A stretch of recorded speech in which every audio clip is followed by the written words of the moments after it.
This is one of my yards with 3 hives. Looking at it for the first time since winter.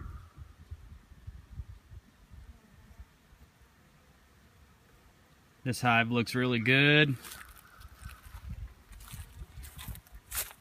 I think this hive might be dead. Haven't seen any come out yet.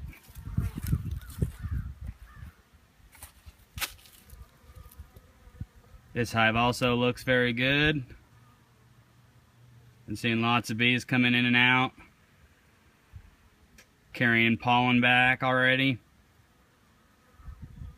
It's March 16th. Temperatures finally got about 70 degrees or so during the day.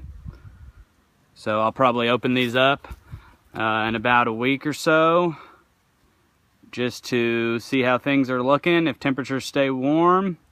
But looks like I did lose 1 hive this winter. So out of the 4, just lost 1. That's pretty good.